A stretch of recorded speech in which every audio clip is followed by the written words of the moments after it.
parents. The number that still looms super large to me is that the last time one I saw was 2 years ago, 73% of adults push their kids into sports because of the dreams of a D1 scholarship or a college scholarship, relatively speaking. But why not start at the top? I generally heard as a coach, like, yeah, I mean, if he can get into, U of I, or he can get into Ohio State, or, Wisconsin. But that agenda, the kids are not asking for those things. It's the adults, the coaches, and the parents. It's the industry. It truly is the professionalization of youth sports. Like, it leaked down to youth sports, and this is what has been built, right?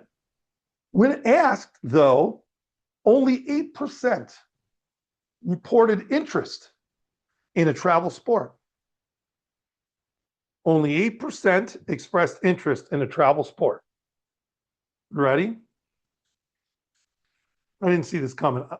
I got to agree. I was overwhelmed, but underwhelmed. I'm conflicted, but it makes total sense. 47% wanted public parks. 47% of the athletes that were involved in this research said public parks. 45% said school programs. And there's that 8%, right? 3, athletes rated learning life skills above winning. Do I need to say that twice? Athletes rated learning life skills above learning. Let's think about that. Pause the video or whatever. I'm not being sarcastic. It's a huge thing. Like, this kind of took me off guard as well, but I quickly found myself being so inspired by that. And that feeling of inspiration goes back to my comment at the outset of saying, you need to listen to kids more. When asked to rate a coach's job, 5 stars, 4.69 out of 5 stars, sports skills. 4.39 out of 5 stars, life skills. Right? 3.90 out of 5 stars, winning.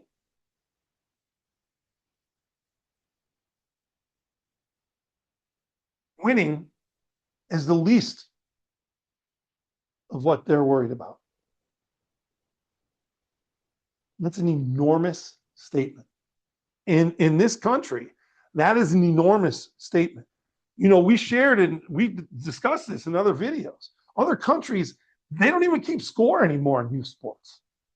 I mean, I'm sure the people sitting in the stands, various people are keeping score, but it doesn't happen. You can jump on Google Scholar and research it. Canada doesn't. Switzerland doesn't. And places like Switzerland and Finland, they're all set up. I mean, they have government bodies to oversee and have laid a framework for youth sports and health and wellness as a foundation.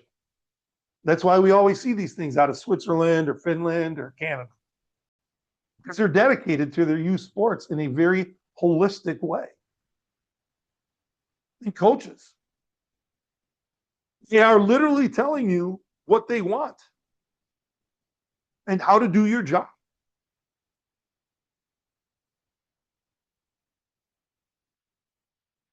As I was going through my advanced program and gaining my master's degree, and listen, I worked hard. I'm so passionate about it.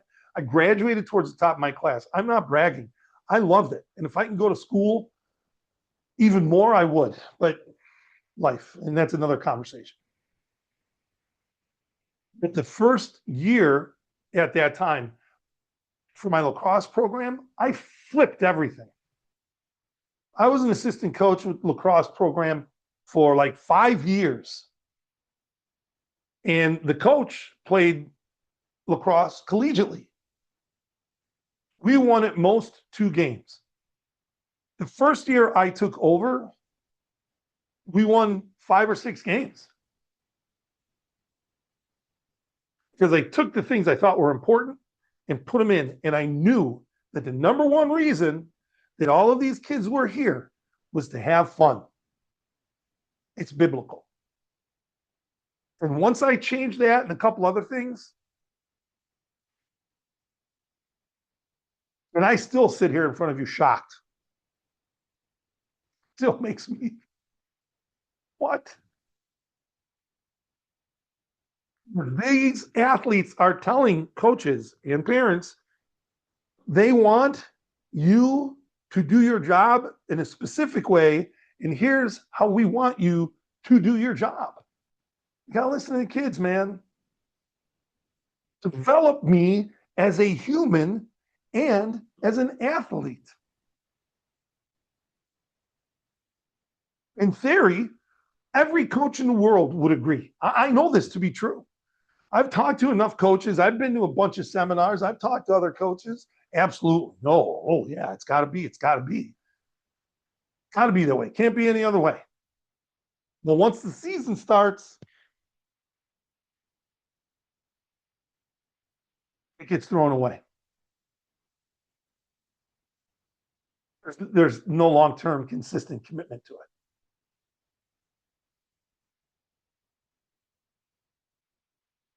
Loses in favor of the least requested thing from this group of kids in this research. The least requested thing, winning. Kids just want to have fun. There's an old song. Oh, girls just want to have fun. Athletes, kids just want to have fun. Let's change the lyrics. But for those teams and those organizations at the collegiate level, at the elite level, who have taken this and looked and said, okay, we're elite athletes. We're almost elite athletes. We have to take this combination of factors and make certain that we have the right recipe. Like this is why I say it goes all the way up to the collegiate level for certain and the elite level. You guys know I'm a Seahawks fan. I watch what they're doing out there pretty closely. And it ain't much different than what we're discussing right now. And for those teams and organizations that made it a constant part of their program, they've done so with a focused attention, intentionality, and purpose. And there's some other facts and outcomes that are related to the survey, the research. I'll include the link below. And they're interesting for sure, no doubt. But I'll include the link below. Kids need altruistic athletes, youth athletes, collegiate athletes, elite athletes. They've been brought up in a system and in a framework where they need to trust and have trust deeply, altruistically in who is guiding them. The coaching staff, the stakeholders, right? People supporting the program, the parents. They need to trust them. They need at all levels, but especially at the youth level, altruistic and transformational coaches to become the best human and best athlete they can be, because they cannot be one without being both.